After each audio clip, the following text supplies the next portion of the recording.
Live from Fox 5, welcome to the News Block.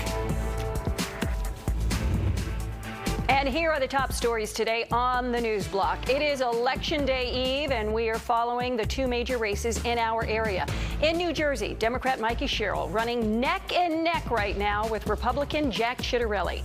And all three candidates in the race for New York City mayor making their final push to the voters ahead of Election Day, which is tomorrow.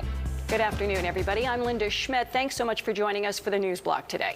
Zohran Mamdani, former Governor Andrew Cuomo, and Republican Curtis Sliwa have all spent the race's final stretch today campaigning across the 5 boroughs. These are three busy, very busy men. Fox 5's Sharon Crowley joining us right now with more on the closing day of the campaign. And Sharon, the two words that really jump out to me here, excitement and anxiety. Those seem to be the two emotions just flowing through the 5 boroughs. I have both of them right now as we speak, Linda. Listen, it's going to be a very exciting day. If early voting turnout is any indication, so many New Yorkers have so much interest in the outcome of this race. The three men who want to be mayor of New York City crisscrossing the 5 boroughs, making that final pitch to voters. Frontrunner Democrat Zohran Mamdani still leads in the polls, followed by independent Andrew Cuomo and Republican Curtis Sliwa.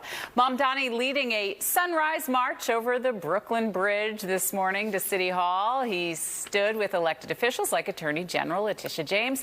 Mamdani vowing to make the city more affordable and to fight President Trump's agenda. We are just steps away from City Hall. The heart of our city government and a building that New Yorkers should be able to look to for greatness and imagination, but have come to expect only small ideas and scandal. The last time I spoke at a sunrise press conference was on the morning of June 24th, when our movement felt ascendant, but certainly not inevitable. And Cuomo visiting all 5 boroughs, as we said, on this final day. During a 60 Minutes interview last night, President Trump delivering somewhat of a backhanded endorsement of Cuomo over Mamdani. He said, I'd rather have a bad Democrat than a communist. That's what he said. He called me a bad Democrat. First of all, I happen to be a good Democrat and a proud Democrat, and I'm going to stay a proud Democrat. Mamdani is not a communist, he's a socialist. But we don't need a socialist mayor either. And Sliwa in Coney Island laying a wreath for the woman set on fire on the subway. Sliwa has started every morning on this campaign trail at a subway station. He says he wants to highlight public safety. I just want to salute all New Yorkers because it's democracy in action. It proves once again that it's not billionaires who choose the mayor. It's not influencers. It's not insiders. It's the people. Well, this election, as I said, already making history for its record-breaking early voting turnout numbers. And we'll see how things go tomorrow. The weather, Linda, is supposed to be good. So, I mean, you know what? Knows? If the weather's going to be nice and if the early voting is any indicator, we could have record turnout tomorrow as well. I hope we do. I think it's great. So do I. I think it's wonderful. All right. Thanks so much, Sharon. All right. Joining us right now for more on the race is Christina Greer. She's the Associate Professor of Political Science at Fordham University, and she is also the co-host of FAQ NYC podcast. Christina, thanks so much for joining us today. We really appreciate it. Anytime. Okay. First of all, here, we talk about the polls. The polls right now have Mamdani leading Cuomo anywhere between 8 points to double digits on the final day before Election Day. What is that saying to you, and how much faith can we put in any of these polls at this stage of the game? I don't know how much faith we can put in the polls just because there's so many new voters this cycle. There's so many young voters that haven't been counted before. And there are South Asian voters who are new to, normally undercounted in our polling, as well as, we've got almost 1 million Muslim New Yorkers who aren't oftentimes counted in our polling. So I think that one of two things could happen. Either it'll be closer than the 8% suggests, and Cuomo will do well just because he's a known quantity, or it'll be an absolute blowout by double digits. digits, and Mamdani will be able to galvanize so many people that we haven't captured in the polls. And you know, when we talk about the extraordinary turnout of early voting, yesterday the final tally was about 735,000 people voted already. Normally in a mayor's race, they have a total of about 1.1 million people who come out and vote. We already have three-quarters of that, more than three-quarters of that. What do you think that says for the candidates, and who do you think really benefited from that early voter turnout?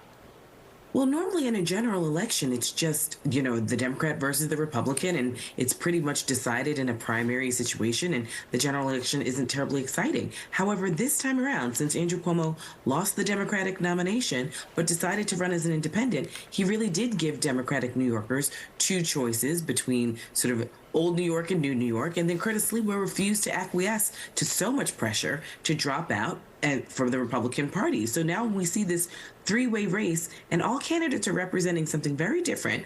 And, you know, Zohran Mamdani has run an incredibly disciplined campaign, even though he's a young candidate, even though he has not been in electoral politics very long.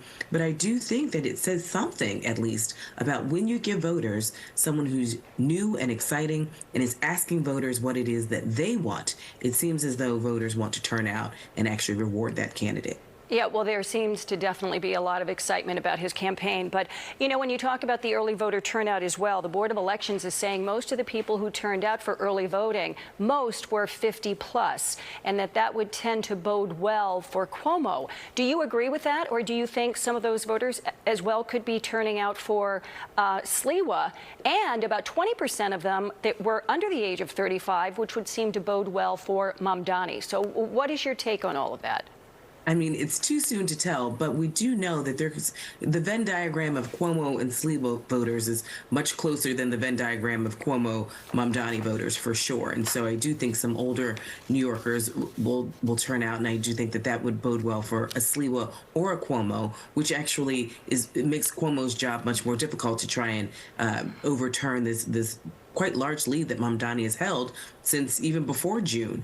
Young people being in the electoral space is obviously, I would argue, great for Mamdani, but we still know that some people tend to really enjoy turning out on election day. They see that it's, you know, just exciting, it's their duty, and we will see, you know, interesting numbers throughout the 5 boroughs. As you just mentioned in the previous segment, you know, these are candidates who are going to all 5 boroughs, not just the Upper East Side and the Upper West Side and sort of the 5 prominent neighborhoods in Brooklyn that tend to turn out voters. This is actually a race where, you know, you have candidates who have to talk to all the citizens of New York. All right, Christina, thank you so much for joining us today. Great insight there.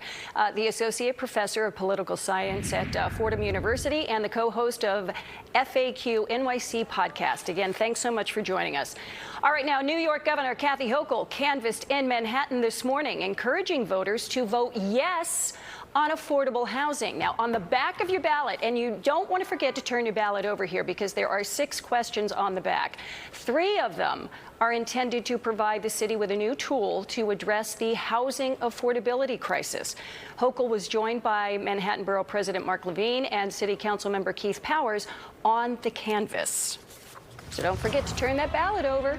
Coming up, voters in New Jersey choose a new governor tomorrow. We are live in Jersey, taking a look at the tight race going on there between Mikey Sherrill and Jack Ciattarelli.